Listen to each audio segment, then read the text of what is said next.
সবাইকে সালাম, আসসালামু আলাইকুম। আশা করি সবাই ভালো আছেন। তো আমি আজকে একটি বিষয় নিয়ে আলোচনা করব, একটু মনোযোগ দিয়ে সবাই শুনবেন।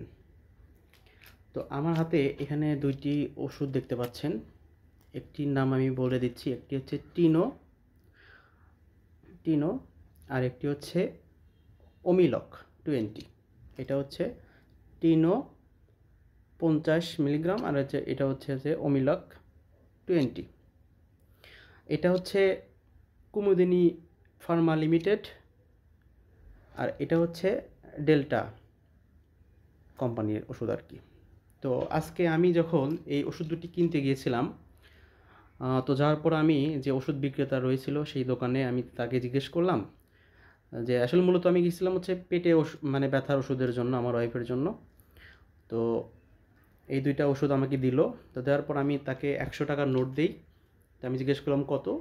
তারা হচ্ছে ৫০ টাকা নিল এই ২টা ওষুধ। এখন এই ২টা ওষুধ ৫০ টাকা নিল। নেওয়ার পর আমি ওনাকে জিজ্ঞেস করলাম যে এটা দেখা যায় না যে কোন কোম্পানি? তো উনি একটু ব্যস্ততা দেখাইলো, যার কারণে আমিও চলে আসলাম। তাড়াতাড়ি সময় ছিল না। তো নিয়ে আসলাম। আসার পর আমার কাছে কেমন জানি একটু সন্দেহ মনে হইলো। সন্দেহ মনে হওয়ার কারণে আমি এটা একটু গুগলে সার্চ দিই ১ম এ, এটা ওমিলক 20, এটা গ্যাসের ওষুধ। তো সার্চ দিয়ে আমি দেখতে পেলাম এই ওষুধের দাম হচ্ছে প্রতি পিস, এটা হচ্ছে ৫ টাকা পিস। আর এটা হইলো, এটা যেটা দেখতে পাচ্ছেন এটা হচ্ছে ওই ৪ টাকা পিস। অথচ সেই দোকানদার আমাকে এই ২টা মিলায়া আমার থেকে নিল ৫০ টাকা। আমি ১০০ টাকার নোট দিলাম, সে আমার থেকে নিল ৫০ টাকা। তো চিন্তা করেন, এটা আমি দেখলাম গুগলে সার্চ করে দেখলাম যে এটার দাম হচ্ছে ৫ টাকা পার পিস আর এটার দাম হচ্ছে ৪ টাকা পার পিস।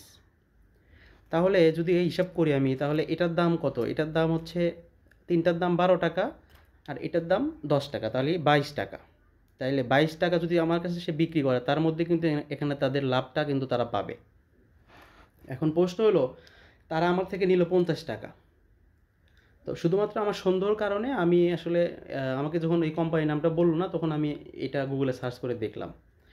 তো আমি আপনাদেরকে যদি একটু দেখাই, যদিও ভিডিওটি একটু বড় হয়ে যাবে, তারপরে আমি যদি একটু দেখাই, আমি গুগলে সার্চ করে দেখছি। আপনারা চাইলে এটা সার্চ করে দেখতে পারেন।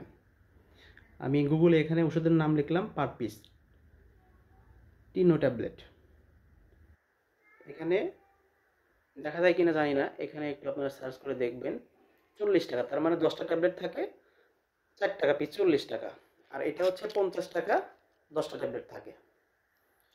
তাইলে ২২ টাকার ওষুধ যদি আমার কিনতে হয় ৫০ টাকা দিয়ে, আসলে আসলে কোনো কিছু বলার নাই। আসলে কি এই দেশে কি আসলে এই দেখার মতো কেউ নাই এগুলা? এই যে কয়দিন আগে চট্টগ্রাম বিশ্ববিদ্যালয়, মানে ওখানে দেখলাম মানে মেডিকেল কলেজ, চট্টগ্রাম মেডিকেল কলেজে দেখলাম ওখানে ওষুধ কিনছে একজন, দাম হয়েছে ৫,০০০ টাকা, সেখান থেকে নেওয়া হয়েছে ৭,৫০০ টাকা। এগুলো নিয়ে দেখলাম ভালো ভালো টিভি চ্যানেলে নিউজ হলো, তারপরও কই কারো টনক নড়ে না। আসলে এই দেশটা আসলে চোর দিয়ে ভরে গেছে। আসলে এটা আসলে দেখার মতো কেউ নাই। এটা আজকে আমার সাথে ঘটতেছে, কালকে আপনার সাথে ঘটবে না এমন তো কোনো মানে নেই। ঘটতেই পারে এবং ঘটছে। আপনারা যদি একটু সজাগ থাকেন, আপনারা যদি একটু মনে করেন একটু যাচাই করেন, দেখবেন যে অধিকাংশ দোকানদার এরকম করতেছে। ২২ টাকার ওষুধ যদি আমার ৫০ টাকাতে কিনতে হয়, এর থেকে দুঃখ আর কোনো কিছু আছে? কারণ একটা মানুষ যখন ওষুধ কিনতে যায়, অসুস্থতার হইলে একটা পরিবারে কত টাকা খরচ হয় সেটা কি তারা জানে না? আসলে এটা দেখার মতো কেউ নাই। আসলে অনেক সময় শুনি না যে আসলে এই দেশের মা-বাপ নাই। আসলে তাই। এটা আমার কাছে মনে হইলো। তো আমি এই ভিডিওটা যারা দেখবেন, আমি তাদেরকে বলবো আপনারা নিজেরা সচেতন থাকবেন। আর এইরকম যদি আপনাদের সাথে হয়, আপনারা অবশ্যই এটা শেয়ার করবেন। ভোক্তা অধিকার ইয়াতে এটা আপনারা অভিযোগ জানাবেন।